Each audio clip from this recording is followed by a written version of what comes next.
Okay, so the work is 4 questions and a turnaround that we put up against something we believe to be true that is causing stress in our lives. I came to see that a mind unquestioned is the world of suffering. Can you hear that? A mind unquestioned is the world of suffering.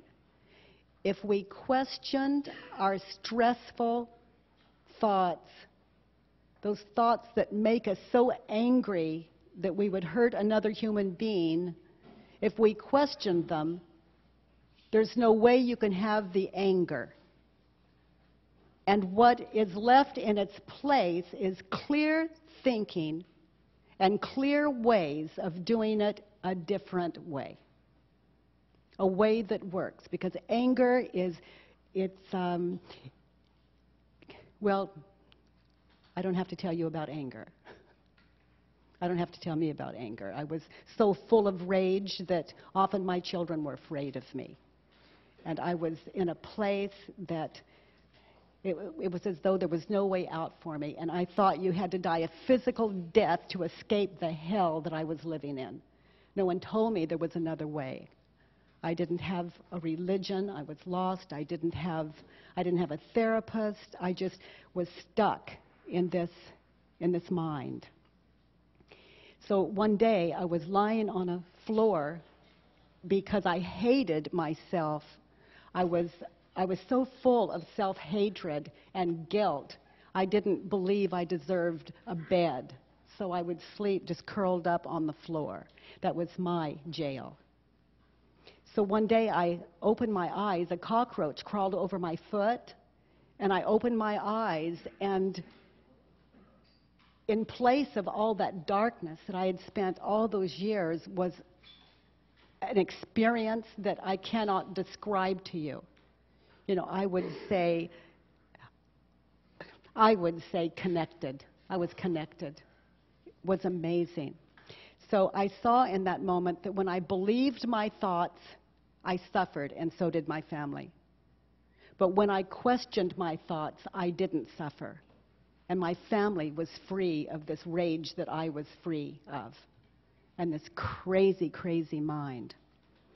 So what I invite you to do today is put your resentments on paper. And this paper, it's yours. No one's going to collect them. This is yours. Don't put your names on it. You know, this is personal work. It's your private property. You can do what you want with it. Tear it up. Doesn't matter. And no one knows who it belongs to. That's up to you. But I invite you to fill it in short, simple sentences. And just go through your life, the people you resent. Maybe it's someone here. Maybe it's someone in the system. Maybe it's someone in your family. Maybe it's someone from your past. Maybe you were 5 years old. Maybe it was something on your way to this room. You might just think of a name, someone in your life, and then just find the resentment, write it down. Okay?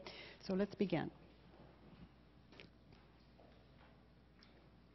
And you know, I like to say this is the day the ego has been waiting for. You know how you try to shut it down and try to stop it, and it keeps you awake at night? You know, that's why we drink. That's why we drug. We don't know what to do with this mind of ours. You know, no one would mind being alone. Like you could put me in a room forever, and if I loved what I thought, I wouldn't have a problem if I understood what I thought. But people don't want to be alone because they're stuck with their thinking. They're stuck with their heads. So it's a terrifying place, and we think it's the room we're in, or we think it's the place where we're at, when actually it's just this that is so terrifying. So that's what I'm doing here today. You know, we're just going to look at what we think and see what this hell is that we live in sometime and the reason for it. So continue to fill out the sheet. Just let the mind just fly out of its straitjacket, out of its jail. We keep the mind in jail because we don't know what to do with it. And this work is moving all over the world. People are getting free of their minds. Who would volunteer to read what they've written? Yes. I resent my brother because he bites the hand that feeds him and lies to and deceives his family because of drugs. Is that familiar? What I learned is that there are no new stressful thoughts. There was a moment when I noticed on that floor that thoughts were just coming. I didn't invite them in, they just come. They just come. And I was treating them like an enemy. But I've had that thought too. My brother was a drug addict. My daughter, an alcoholic. And my history is right in there. Okay. Anyone else who would volunteer to read what they've written? I resent my father because his only presence was abusive. I resent my mother because she wasn't strong and fell to addiction. I resent myself because I haven't been able to be myself without escaping. And I resent my wife because she says one thing and means another. Yes. Thank you. So were there any new thoughts there? Have you had thoughts like those? Are they familiar? So no new thoughts. So we have been stuck in this thinking with no way out except to resent, to hate, to be angry at, to divorce them, to leave them, to end up in jail. Anyone else volunteer? Thank you. I resent people who make decisions in my life that I have no control over without really bothering to find out who I am. Yeah. Is there anything else written down? It's just the same stuff that's my wife lying and cheating on me. Yes, so my wife lies and cheats on me. So continue to read your list. I resent my parents because I feel that they abandoned me at a young age. Yes. I resent the system a lot because it's not very compassionate. People aren't compassionate a lot of times, very caught up in themselves. Yeah. Okay.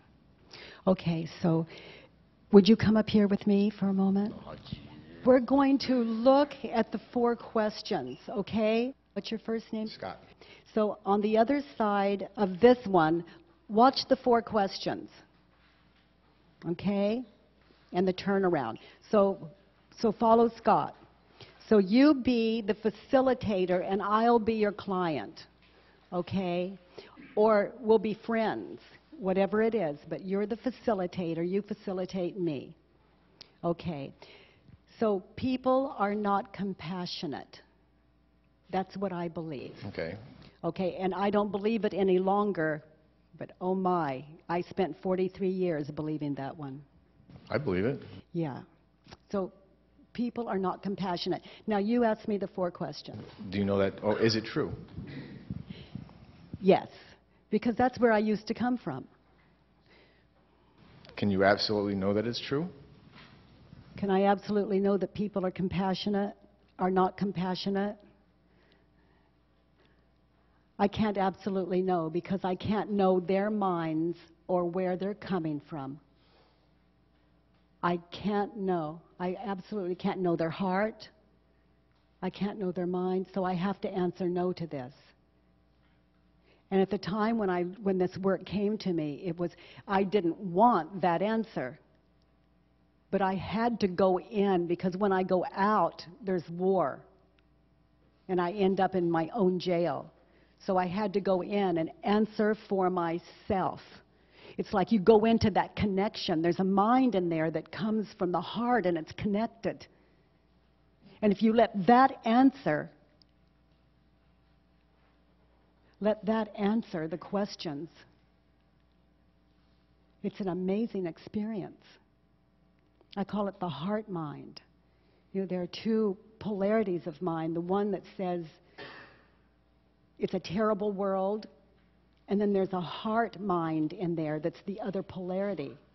And if we ask it, and that's what these questions are about, if we ask it, this heart mind, and allow it to answer, it will answer. So I've looked at this and I have to say, no, I can't know even if another person wipes me out, I can't know their heart. So how do you react when you have that thought? Every time they give me something, I'm suspicious. I never really believe them. I'm even paranoid. I'm always watching my back. When they tell me they care, I don't ever believe them. I separate from them. I put a wall between us. I don't trust anyone.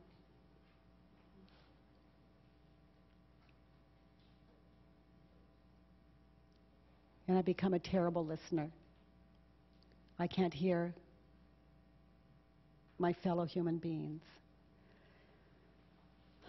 It feels, when I think that thought and I believe it, it feels unkind, and I feel guilty over that. Basically lost. Who would you be without that thought, that people are not compassionate? I'd feel compassion for them when they're doing the things I used to do. I'd be able to really listen. I wouldn't be so lost. Basically, I would just trust everyone is telling their own truth.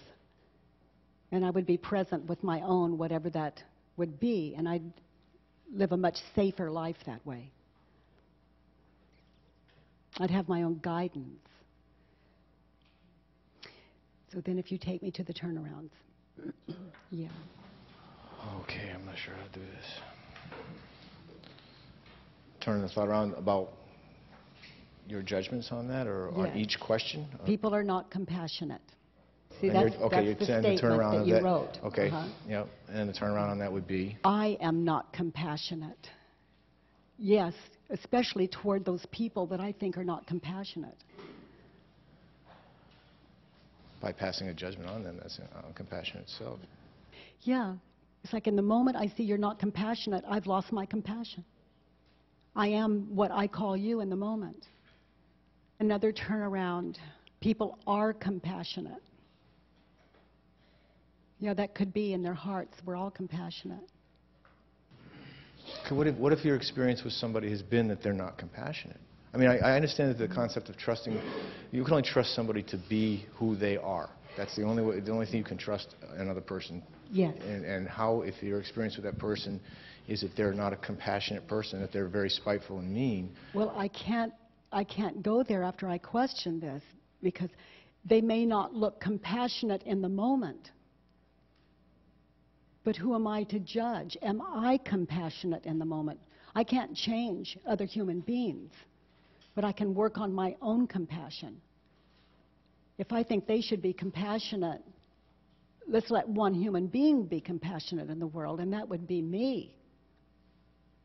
It would be the one that believes in that.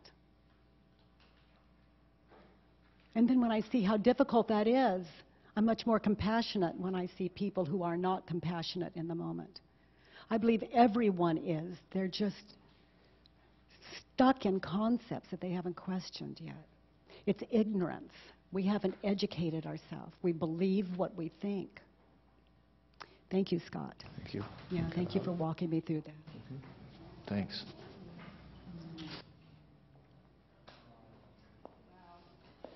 Okay, did you follow it? Did you follow it? So let's take a moment out to write other resentments so that you can start noticing as you go, is it true? Would you like to see another one done? Okay, so let's take a look at it. I resent my father because his only presence was abusive. Is that true? Yes, that's true. Now, go in, be introspective. That's what you've believed probably all your life. That's true also. Yeah. So he was, read it again. I resent my father because his only presence was abusive. His only presence was abusive. Now close your eyes. Now find one place in your life that you can see where he was not abusive. One time. And I invite you all to do that. Someone you think was just entirely abusive. See if you can find one place.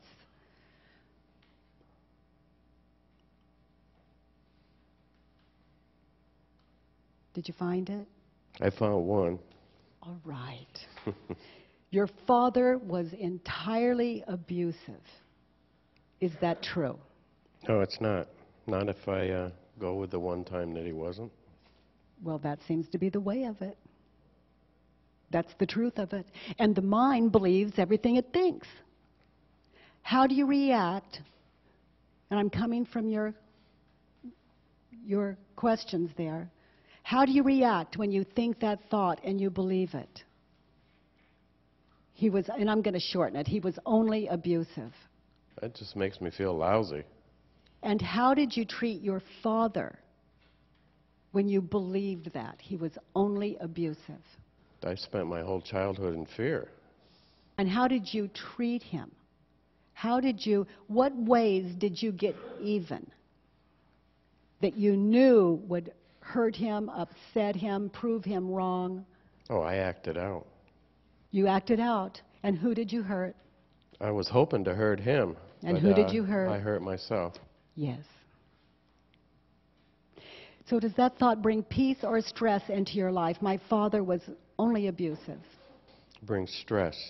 So who would you be without this thought? Who would you be without this? Now we know it's a lie. He wasn't only abusive. Who would you be without this lie in your life? I'd be more peaceful, more at ease. So let's turn it around. My father was only abusive. My father was not only abusive. Isn't that truer? That's truer. Read it the way you wrote it. My father was... I resent my father because his only presence was abusive. Okay, now turn it around. I resent myself because I resent myself because I was only abusive towards my father. That one's hard to swallow. What are you experiencing? Confusion. See, here's what happens. Our nature is to love and care. And you love your father, no matter how abusive he is or was, and there's nothing you can do about it. So these lies, these thoughts that we haven't questioned, keep us from that experience. So we get really confused when love begins to replace hate and resentment. So this work is very dangerous. You can lose your identity as I am the man who hates my father or resents my father. And that's all that happens. It makes you a kinder human being. And in that, a more intelligent human being because there's less to worry about. And the mind is clearer about what it thinks and what it sees and what it knows to be true. So sit with it. This is a lot.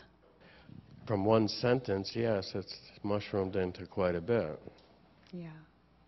Yes. You begin to meet yourself. You begin to meet your kinder nature. And that is God connected. It's a connection, a real connection. Thank you for your courage. Thank you. You're welcome. Who would volunteer to read what they've written? Thank you. I resent my father-in-law because he introduced me to heroin. So, turn it around. I resent myself because I introduced myself to heroin. Isn't that as true? Yeah. Yeah, you introduced yourself to heroin. Right. He didn't hold you down and shoot you up. No, he didn't. No. You introduced you to heroin. So your father-in-law introduced you to heroin. How do you react when you think that thought and you believe it? I don't really care for it too much. Yeah, he becomes your enemy and it's his fault you're here. Actually, yeah, pretty much. Yeah. Yeah. You know, if I think you are my problem, I'm insane. I have to be 100% responsible for what I think and where I am and what I am, because until I really get that, there's no hope for me. It means there's an enemy out there and I'm in deep trouble. People are dangerous. That's what we believe. But no, he did heroin. You know, you were hanging out there. You introduced you to it. No one made you do it. You did that. So who would you be without the thought, he introduced me to heroin? I honestly really don't know because I dwell on it a lot, Yeah, it's his fault I'm in here. pretty much. Yeah, so I would turn that around. It's my fault that I'm in here. Yeah, you're the one that introduced you to heroin. What are you experiencing? Something different. I don't really know what it is. Yeah, something. It's been a long time since I really thought about anything about myself. Yeah, yeah. Yeah, we're so busy focusing on other people and what they did to us, we never take responsibility for ourselves. And we all would if we could, if we knew how. And that's what this work is about. And this work, it's flying through the world because it's the way out. It's the way out. The way in is the way out. Okay, sweetheart. So who would you be without that story? Someone who could, it was your father-in-law? Yeah, that's right. Yeah, someone who could meet their father-in-law without resentment. Right. Someone who could even write him a letter and say, you know, everything I did to you and everything I said about you and thought about you, I was off base. I probably maybe should do something like that. You know, you realized that you're the one that introduced you to it. And I'm talking real introduction here. He didn't do that. You did. So that realization, once you live it and you do make that amends, it's radical. It's like realization lived, and you just get bigger and bigger and bigger. It's like being just God-lit. It's amazing, and the clarity that comes with that. You know, when the light bulb goes on, you have hit truth. And there's nothing sweeter than that. I get to travel the world and watch these light bulbs go on everywhere.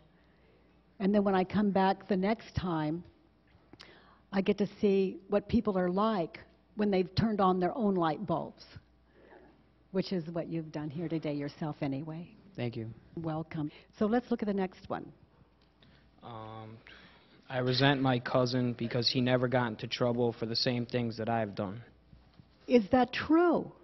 I believe it is. Yeah, so see if you can find the place where you got in trouble and he got in trouble for the same thing. I have one. You have one? Yeah. Very good. So now, is it true? What you believed? You just wiped it out. He did get in trouble for the same things that you got in trouble for. Just not all of them. Yeah, I guess. You know, what's happening here is he's blowing his own mind. He is blowing his own mind. He is working himself out of hell.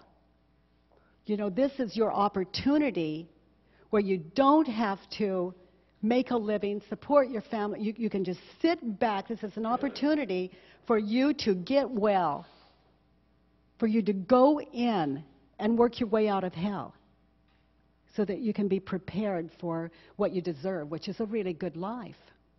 What's the next one?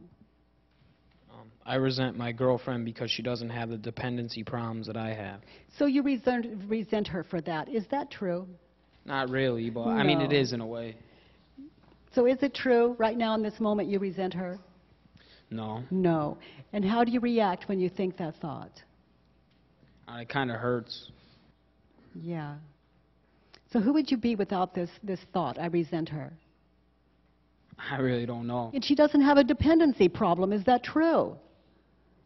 Yeah, it is true that she doesn't have a dependency. Oh, really? Does she love you?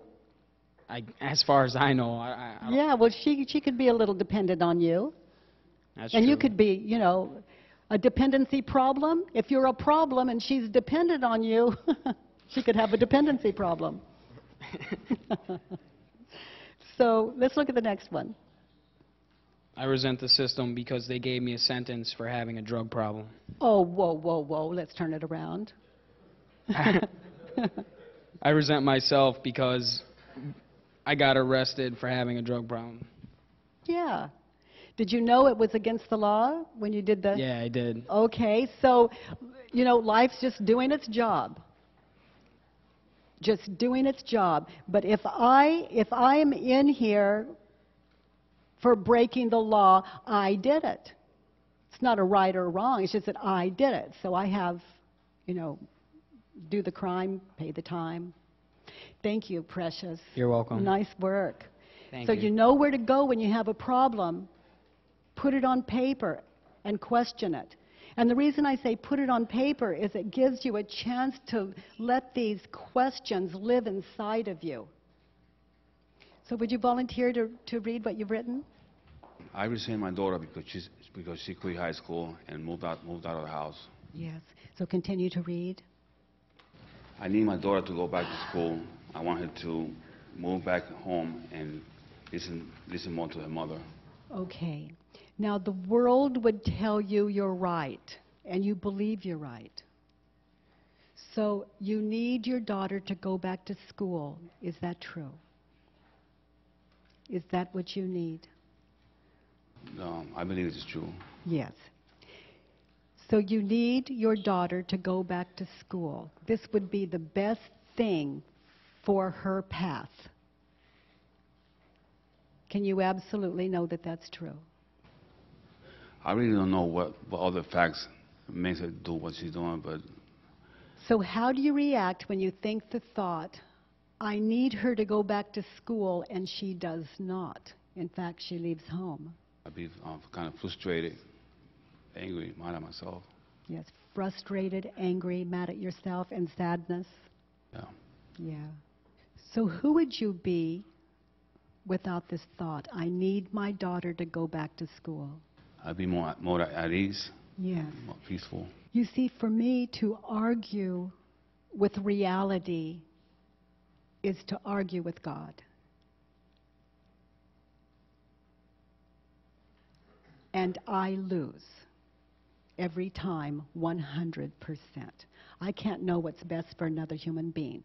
But there's one I can know what's best for, sometimes. So let's turn it around and see what that would be. I need myself to go back to school. Feel that, experience it, go back to school. So tell me about that. What kind of education would you like to have? I'd like to go into counseling. Yes, so go back to school and counsel people. That's what you're doing here. You're getting experience so you can go out and help other people. You know who we can believe? Someone who's really walked it and lived it. That's what our path is about. Just like your daughter's path, maybe it's not school. But how is she going to respect education if you went back to school or if you didn't? I mean, if you want to teach her the value of school, how would you teach her that value? By going to school or not going to school?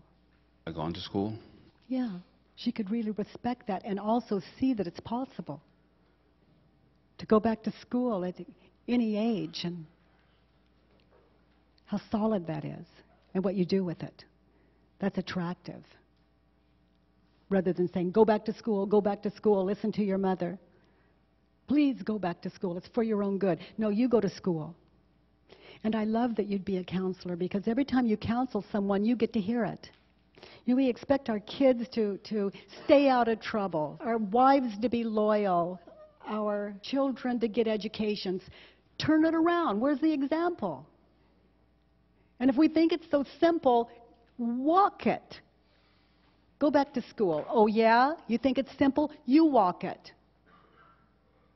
You want your children to be happy. Oh, yeah? You think it's so easy? You do it. And we begin like children, you know. We don't know how to do it. And we expect them to. And then we shame them and we're so confused when they cannot.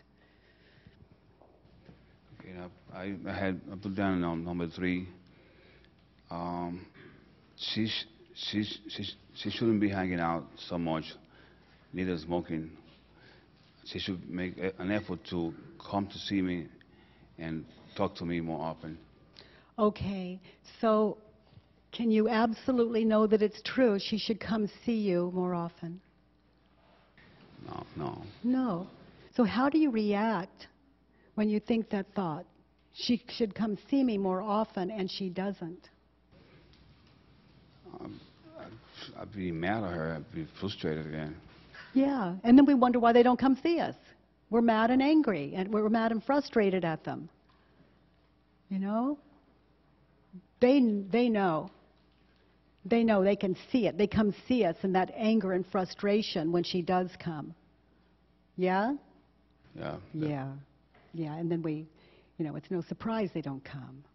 But we would be different if we could. But because you believe she should see you more often, look who she meets when she does come. So does that thought bring peace or stress into your life here? Stress, a lot of stress. Who would you be without that thought? I need her to visit me more often. I'll be more peaceful and kind of more closer to her. Yes. That's the part I love about this work, closer to her. And how would you treat her when she does come to see you without the thought, she should come see me more? Oh, very friendly. Yeah, very friendly. A loving father, not a judging father. Yeah, even though it's subtle sometimes. And we have different ways of doing that. If we think the thought she should visit me more often, there are all kinds of ways of punishing, even with our eyes and face. Yeah? Yeah, definitely. So she should come visit me more often, turn it around? She shouldn't come to see me more often. No, she should not come see me more often. How do I know that that's true? She doesn't visit me more often than she does. That's the way of it. There's a perfect world running here. And when I argue with it, I miss that visibility. And I also miss the presence of my daughter when she is there. There's another turnaround. Can you find it? I need myself to come and see me more often. Yes. You need yourself to visit you more often. You're mentally in your daughter's business. Who she should see, you're running her life from jail.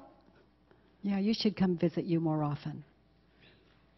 Like just feel where you're sitting in the chair and feel the support there.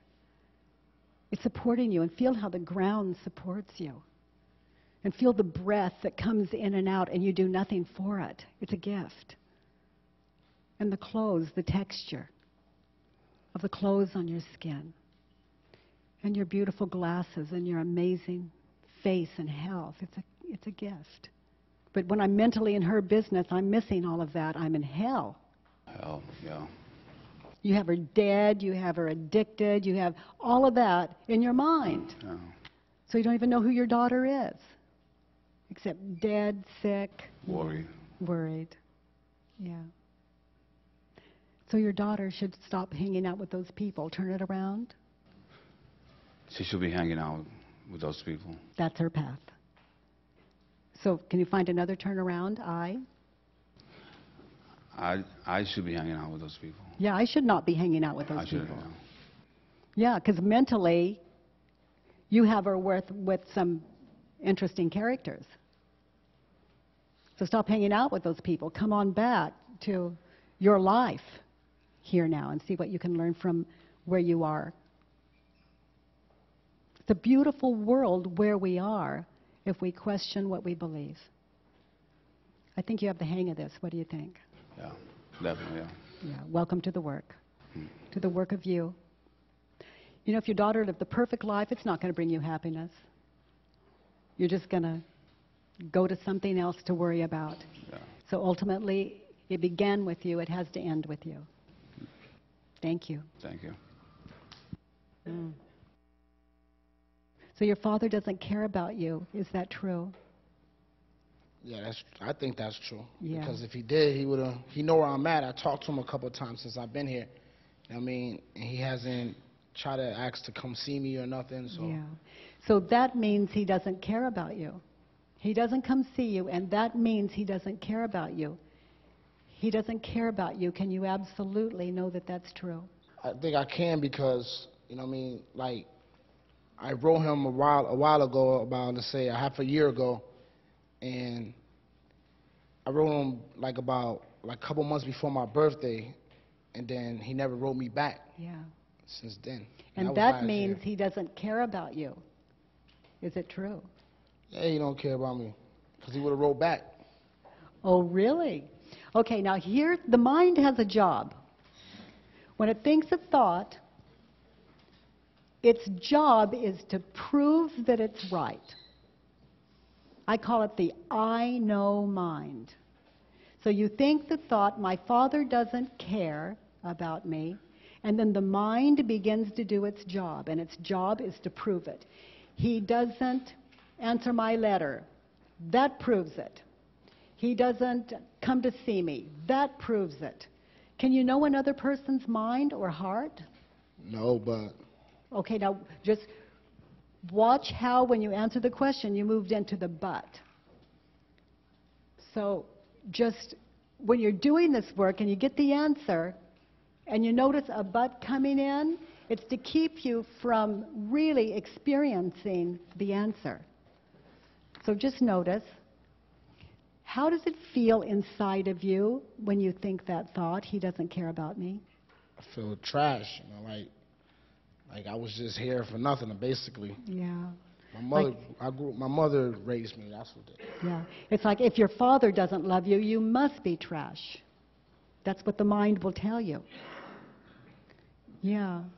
So who would you be without the thought? Who would you be if you didn't believe that thought? My father doesn't love me. My father doesn't care about me. Well, right now I believe I'm still the same person.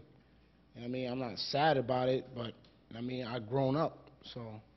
Yes, and when you believe he doesn't care about you, there's an experience in there that's like sadness, like there's something wrong with you. I heard from you. So let's turn it around. My father doesn't care about me. Turn it around. He does care about me? I don't know. I don't know. To me, I don't think he does, because Your mind just keeps doing its job. It tries to prove it, give you all the proof, and that's okay. But now let's do the same turnaround, only this time just experience it. My father doesn't care about me. I care about him. Oh, really? I do care about him, you know what I mean? But No, I don't know what you mean. I just can't. I told him before, you know what I mean? I told him, yeah, I love you, you know what I mean? He'll always be my father, but regardless of if he doesn't accept me, I mean, he does accept me, but not right to me, and I still care for the guy. Yeah. Okay. So let's do that first turn around again. My father doesn't care about me. My father does care about me. Just feel that without your mind having to prove anything else. You know, sweetheart, I cared about my children. And there were a couple of years there that I was just rarely out of bed where I could even cook for them. And I cared with all my heart. I was too full of drugs and unquestioned thoughts. I was nuts.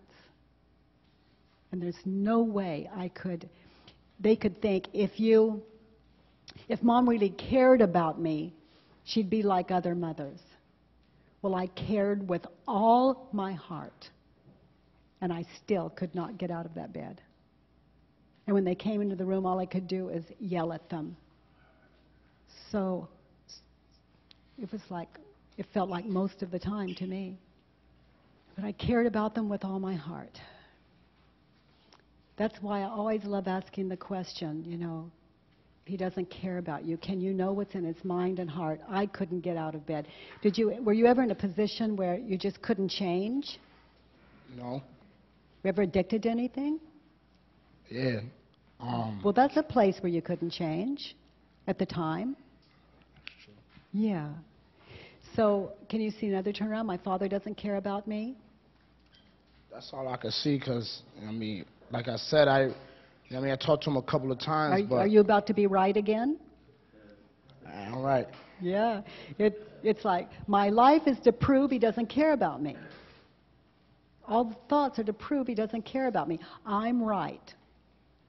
But what if you just sat with it and just opened your mind and your heart to it. The other turnaround that I noticed for myself was I don't care about. So where are the ways you don't care about you? I was doubting. Doubting people, which if I don't know if it's true or not, I'm always doubting. Yeah. Sounds like hell to me. My mind is the only proof that my father doesn't care. And this mind, took me to some interesting places. And now that my mind is clear, it's taken me to some interesting places. It's just the opposite of the places I used to go. So any place you don't care about yourself, remember, it's not your father's job, it's yours. And father yourself. That's your responsibility. Do you have children? I got a stepdaughter. So father her. Father her. And when you're here and you have the thought, I want my father to call me, I want him to visit, I want him to answer the letter, call her and mentally visit her and see her and think of ways that you can help and write her.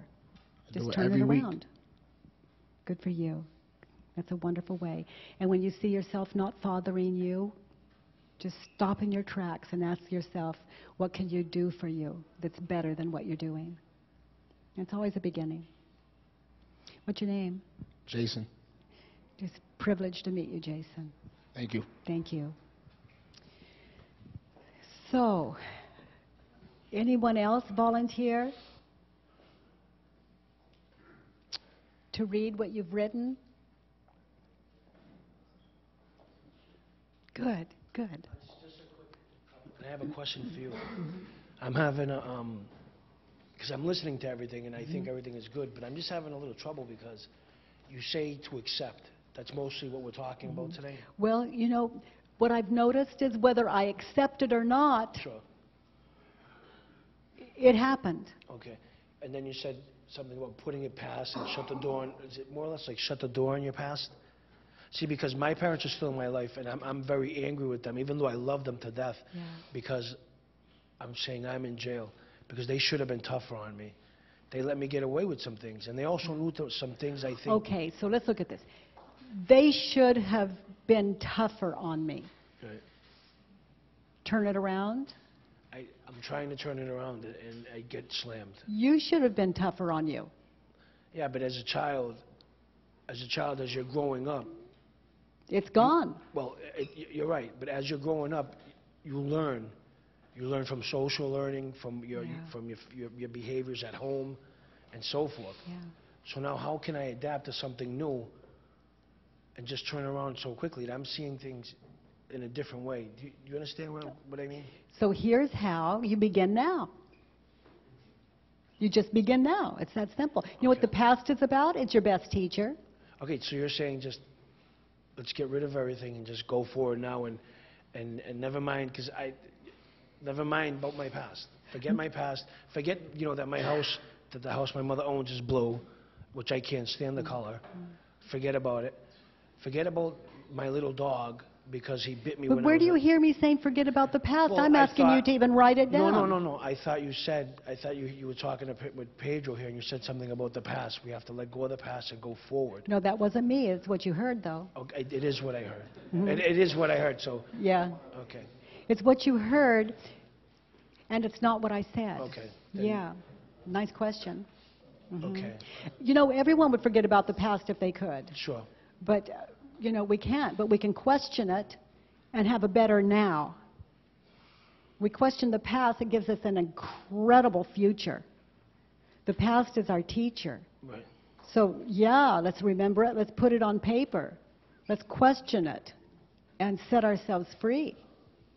Free from the past. That's not forgetting about it. I forgot a lot about the past. I don't want to remember the past. Yeah. What did you write? I wrote about my parents, about that. I wrote down, before I got confused, about some things you were saying about accepting. About some things you were hearing. Well, things I was hearing.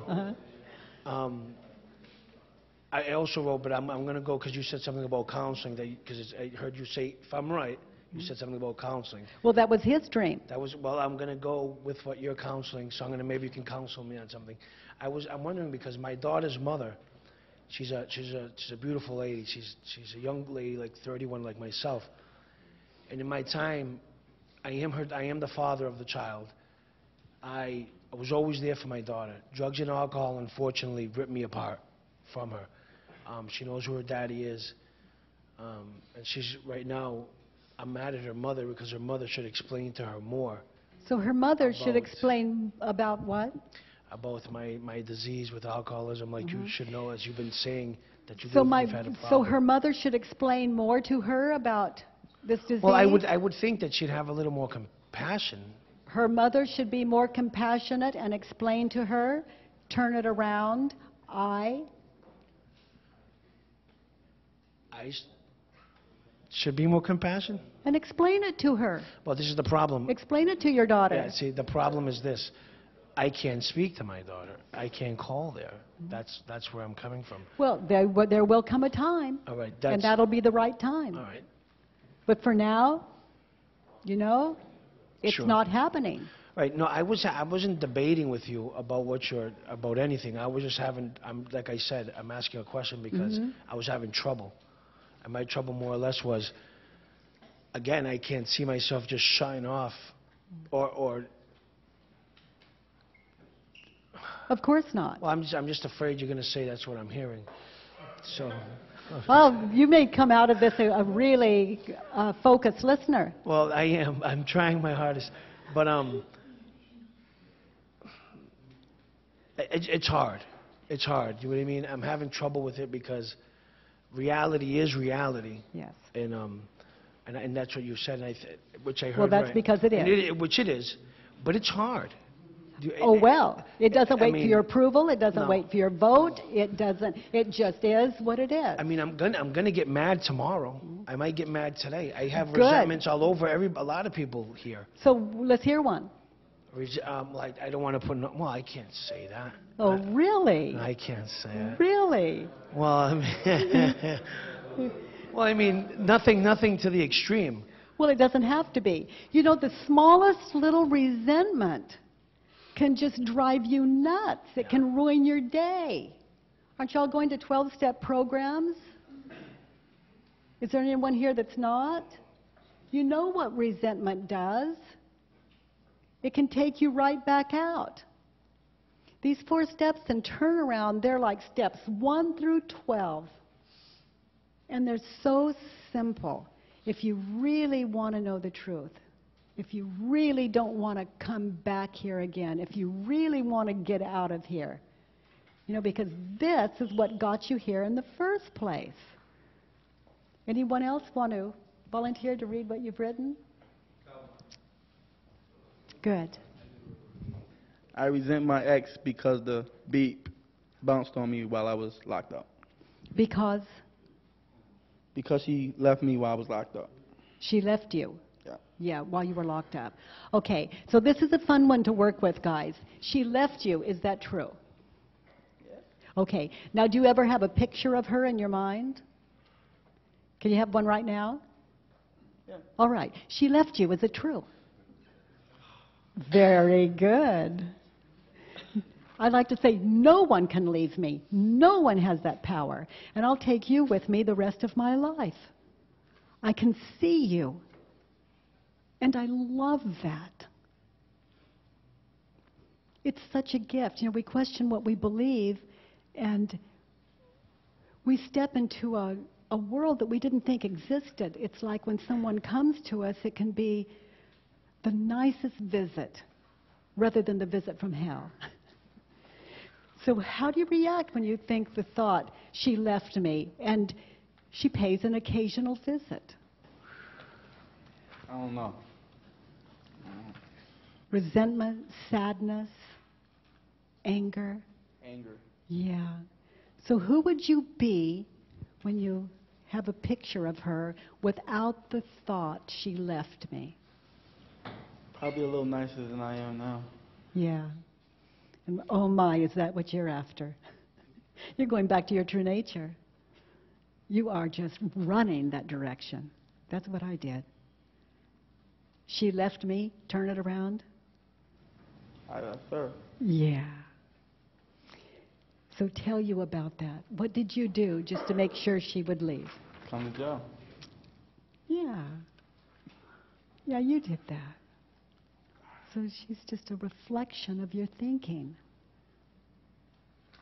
So she left me. Can you find another turnaround? I left.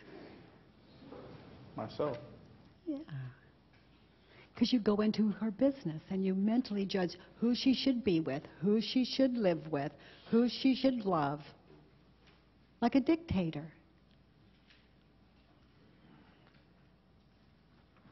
When you love someone, you want them to be where they need to be. That's how love is.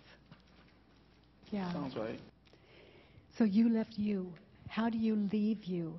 You mentally go into other people's business. And if you notice that that's a lonely thing to do, two of you over there, no one here for you. As soon as you notice mentally whose business you're in, it can just bring you right back to your own presence. That connected place where you can see and everything is clear. And no one can take advantage of you. And you know what to do. Yeah. Okay, angels, you know, I'm so grateful for a system that allows me to come in here and spend little time with you. And I love that through this work you learn to spend a little time with yourself. And I love that when I leave here you have people to assist you. And in the mornings you have it up on a wall even. Also, when you get out of here, everything I've got is free on the website, and it can always be there for you. You can just print it out, and thank you for our time together. Thank you. It's done.